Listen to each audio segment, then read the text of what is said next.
anterior. Esa fisura media anterior va a tener un contenido, no dice, ¿no? ¿Cuál es el contenido de esa fisura media anterior?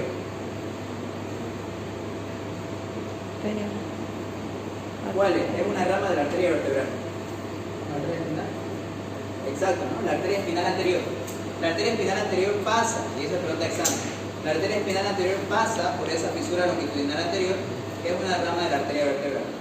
Hacia los lados vamos a tener surcos anterolaterales, hacia adelante y hacia atrás, hacia adelante y hacia afuera. Surcos anterolaterales, donde van a estar llegando las raicillas anteriores de un nervio raquídeo. Hacia la parte de atrás, aquí atrás, vamos a tener un surco, que es el surco medio posterior, un surco longitudinal posterior, surco, ya no fisura. Y hacia los laditos, hacia esta parte de acá, vamos a tener los surcos posterolaterales, por donde van a estar llegando lo que vienen a ser las raicillas posteriores. Y ahora, entre surco posterolateral y surco medio posterior, va a haber un surco intermedio, que para qué me distingue o para qué me sirve el surco intermedio, ya que acá, eso me olvidé nombrarle o contarle, porque esto es un cuento. Fisura, con estos surcos anterolateral, me separa estas dos bolotas grandotas de acá, que son cordones, el cordón anterior y cordón anterior, ¿no? Cordón anterior derecho e izquierdo. Pero lo importante es que sepan que son cordones anteriores, nada más. Pero en la parte posterior hay dos cordones posteriores. Pero lo interesante acá es que me separa por un surco intermedio acá. ¿Para qué eso? Porque son tan importantes esos surcos que tienen que ser separados. Ahí van a ser los primeros cordones o haces que van a encontrar con el nombre del haz de Gol y el haz de Burdach. Exacto, son dos haces. El haz de Gol, también llamado Gracil o también llamado delgado, y el haz de Burdach, también llamado cuneiforme. Ahí ya tienen 5 nombres que recordarse, tienen que acordarse porque el libro lo dice, lastimosamente. Pero ahora también más allá quiero complicarles la vida. ¿Por qué? Porque tienen que saber funciones de esta misma. Pero esto es fácil. Los que les gusta el fútbol o incluso los que no juegan fútbol, ¿con qué patean en un gol? Exacto. ¿Para qué creen que se va a encargar ese haz de gol? Para patear exactamente no, pero para controlar todo lo que vienen a ser los miembros inferiores. ¿Con quién patea? Con los pies. ¿Y el pie qué es? Un miembro inferior. El haz de gol me controla todo lo que vienen a ser miembros inferiores. Y el haz de Burdach es el que me queda, que creen que va a controlar. Miembros superiores, exacto. Eso es lo importante. ¿Y qué les dije hace rato? ¿Qué les dije que relacionen lo posterior? ¿Con qué van a relacionar lo posterior en el sistema nervioso central? Exacto, muy bien. Entonces, ¿qué creen que me quiere decir el haz, que es el más interno, el haz de Gol? ¿Qué me quiere decir si yo les digo, haz de Gol es sensitivo y controla miembros inferiores? ¿Qué me va a dar la función de eso? ¿Cuál va a ser la función del haz de Gol? La pregunta. Va a ser controlar la... Sí, pero... Ya controlar los miembros inferiores, pero exactamente ¿qué? ¿La parte motora o la parte sensitiva? Sensitiva. Exacto, muy bien. Yo voy a controlar con el haz de Gol la parte sensitiva de los miembros inferiores. Cualquier defunción es otra cosa. Cualquiera mal funcionamiento de algo sensitivo, por ejemplo, si yo no siento, si usted por ejemplo ahorita viene y me patea y yo no siento nada en mi pie, en mi muslo, lo que sea, la falla está en ese cordón. ¿Por qué? Porque no hay sensibilidad en mis miembros inferiores. Si tenemos, por ejemplo, perdemos la sensibilidad en miembros superiores, o sea, la sensibilidad. Puedo yo estar así haciendo tranquilamente, puede estar sirviendo, pero si viene aquí usted me clava un clavo y yo no siento nada, pues ahí está el problema. Si es que fuera, por ejemplo, si yo no puedo mover nada, el problema puede estar en ese abultamiento lumbosacro. ¿Por qué? Porque esa es la parte motora, o exactamente aquí arriba, pero en la parte anterior, aquí adelante, porque esto es motor. Siempre tengan en cuenta esto. La parte anterior es motor, la parte posterior es sensitiva, la parte lateral es autónoma, es vegetativa, no autónoma, vegetativa. Vamos a escuchar de astas laterales, que es donde van a salir las fibras simpáticas y parasimpáticas. Muy bien, entonces. Resumiendo, fisura anterior más surco anterolateral, cordón anterior, cordón anterior. Surco, surco posterior o medio posterior más surco posterolateral o dorsolateral, cordón posterior. Me divide un surco intermedio en Astegol y el de Burda. Surco posterolateral con surco anterolateral me divide en un cordón lateral-lateral. Eso es lo que ustedes tienen que saber en configuración externa. Ahorita vamos a hablar de cada núcleo, porque todo esto está lleno de núcleo y núcleo. Hay que saber que en los surcos posterolaterales salen las raicillas posteriores, en los surcos anterolaterales salen las raicillas anteriores. Y esto es un nervio raquídeo, que el nervio raquídeo se van a unir y van a formar un ganglio raquídeo, donde va a estar compuesto de células pseudonipolares o unipolares. Y ya esto va a salir por las famosas metámeras o agujeros de conjunción que ya ustedes han estudiado en las diferentes partes de la anatomía. Y después también tenemos dos astas. La asta anterior, que es esta de acá. ¿Quién está jugando Mario? Mentira, ese es el sonido de un celular. ¿Es suyo? No se preocupe, estoy bromeando. Es una asta anterior y el asta posterior. Este colorcito, ¿qué sería? ¿Gris o blanco? Sustancia gris. ¿Y lo de afuera? Blanca. Sustancia blanca.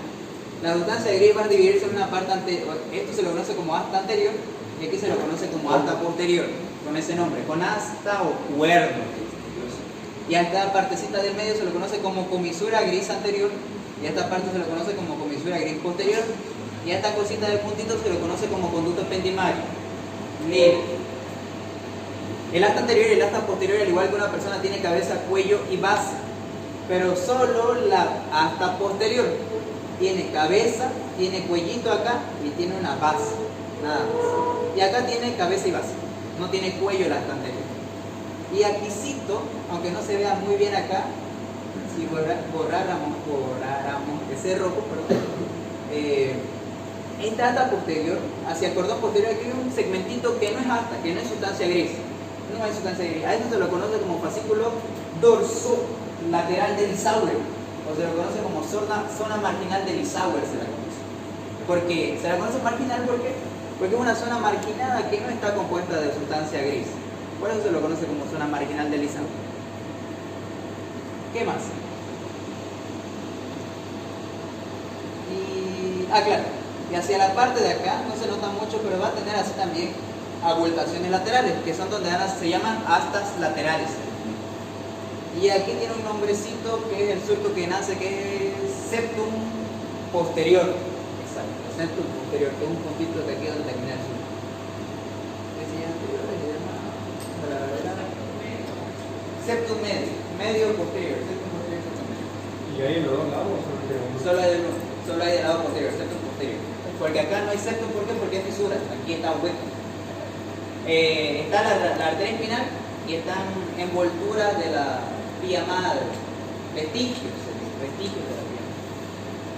¿Qué más? Siguiente. Hacia un corte transversal. Ya, me faltó lo importante. Preguntar lo más importante. ¿Qué forma tiene? ¿Qué forma le da el libro a esto? De una H o de qué forma, de qué animal? De una mariposa, Marcelo es el delfinoide. De una H, o también se lo conoce como de una mariposa. En otras bibliografías neuroanatómicas se las conocen a estas astas como astas de Amon, se las conocen. A-M-M-O-N, astas de Amon. Bueno, y tenemos en un corte transversal, vamos a ver sustancia gris, sustancia blanca. La sustancia esta gris central que va a componer todo esto, aquí están las astas o cuernos, como le dije, y las comisuras, que son estas que cruzan, comisura gris anterior, comisura gris posterior. Y en la sustancia blanca periférica van a ver por todo esto, van a pasar cordones o funículos también llamados, y fascículos de aducción intersegmental. Perfecto. Ok, también todo esto de acá que ven es pregunta de examen.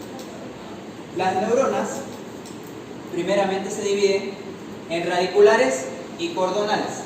Es lo primero que tienen que saber, ahí están, radiculares y cordonales. Las radiculares se dividen en neuronas alfa, en neuronas gamma y en neuronas simpáticas y parasimpáticas, vegetativas simpáticas y vegetativas parasimpáticas.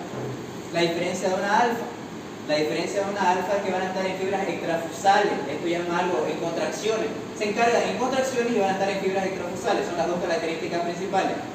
Las neuronas gamma van a estar en fibras intrafusales dentro del uso muscular. Eso lo han aprendido en tejido muscular, yo creo. Bueno, espero que aprendan al año que sea. Pero bueno, este año.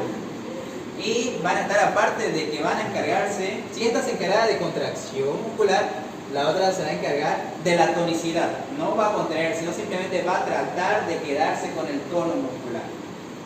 Y aparte que estas están en intrafusales y estas en intrafusales. Ni qué decir esta, las simpáticas va a tener función simpática y la parasimpática función parasimpática, ¿no? Ya ustedes tienen que saber qué es lo simpático y qué es lo parasimpático. Porque esto va a cambiar. No les puedo decir que una es excitadora y otra es inhibidora, ¿no? Porque depende mucho del órgano con el cual están jugando.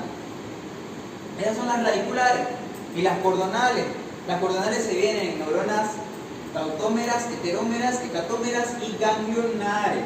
¿Cuál es la diferencia de las tautómeras, heterómeras, hecatómeras y ganglionares? Las tautómeras se refiere a que el axón, por ejemplo, yo nazco aquí, mi axón, mi cuerpo somático nace aquí, y yo voy a escalar todo el techo y voy a seguir en la misma dirección. En pocas palabras, donde la neurona nació, la soma de la neurona nació y el axón está ahí, donde nace, va a seguir en el mismo trayecto hasta que termine. Eso es una definición básica de una neurona tautómera. Donde nace, termina, en el mismo trayecto de su origen con su terminación. Las heterómeras. ¿Qué es las heterómeras? Las heterómeras son neuronas que nacen de acá y después me desvío al otro lado. Básicamente, el origen es en uno y donde terminan es en otro lado. En más bonitas palabras, el libro te dice lo siguiente. Te dice que la neurona tiene un origen y que termina en la hemimédula del lado contrario, o del otro lado, en la hemimédula del lado contrario. ¿Y las hecatómeras, cuál es la diferencia? Las hecatómeras es que yo nací acá y puedo dar dos raíces, una raíz para la derecha, perdón, esta es mi izquierda, su derecha sería esta, una raíz para la derecha y otra para la izquierda. A eso se refiere, que mi origen es en singular y mis terminaciones yo doy dos ramas y me divido en dos, para no ponerle celoso ni a este ni a este. Entonces, en palabras simples, tautómera, donde nace, muere, en pocas palabras, en el mismo sentido. Las heterómeras, yo nací, crecí y me fui para otro lado. Listo, ahí murió. En palabras bonitas, me cruzo en la hemimédula del otro lado. Las hecatómeras, nací, no quise hacer caso ni a mi madre ni a mi padre, entonces le di razón a mi madre y también a mi padre. Entonces, ese es el origen y la finalidad de hacerlos feliz a los dos, en pocas palabras. Y la ganglionaria ya es un conjunto de todo, son neuronas que hay en los ganglios. Simple. A ver si aquí se entiende.